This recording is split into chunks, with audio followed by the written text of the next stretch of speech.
طب ما احنا مثلا يعني مثلا ممكن نقول ايكير كاسياس، ماشي، راؤول جونزاليس، ونقول سيرخيو راموس وكارلوس بيول. هل يعقل بندور على لعيبه مثلت منتخب اسبانيا، لعيبه اسبان؟ هنشوف. هتسبمت. غلط. ولكن معانا ثلاثة صح، فاحنا ممكن نشيل حد ونحط حد بداله. كاسياس، راموس. طب ثانيه، شيل بيول وهات يا سيدي مبابي مثلا، لعيبه لعبت في ريال مدريد. غلط برضه.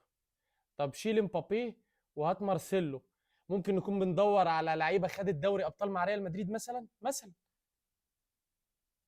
اوكي، لعيبه لبست شاره كابتن ريال مدريد. صح منطقيه اكتر. هو اللي انا قلتهم صح، ولكن دي برضه تمشي صح. فكويس جبناهم، يعني طالما مظبوطين وجايب لنا فوق بالاصفر فاحنا ماشيين صح.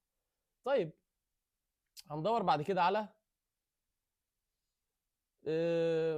بيول. ممكن نحط فين بيول؟ كارلوس بيول. طب هات مثلا نيمار جونيور، كيليان امبابي. لا كلير لا، مش معانا في حاجه دول. طب محرز، احنا ممكن نجيب محرز من حاجه. محرز ومين. طب سيبك من محرز. جواو فيليكس ده برضو ممكن نجيب منه حاجه. طب توتي ومالديني، اكيد في حاجه بتجمعهم اكيد. ندور على حد تاني لعب في الميلان. توتي ومالديني، اوباميانج وجواو فيليكس لعبوا في الميلان دول. غلط. اوكي.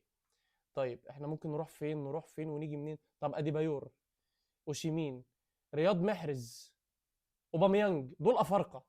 فافارقه لعبوا فين بقى؟ ما لعبوش في حته ما لعبوش في... افارقه لعبوا. لا اوشيمين ما لعبش في... طب هم هاتهم كده مع بعض سبميت. افارقه وخلاص. بس افارقه مظبوط، ولكن كسبوا لاعب الموسم في قاره افريقيا. طيب ماشي، كلام جميل جدا.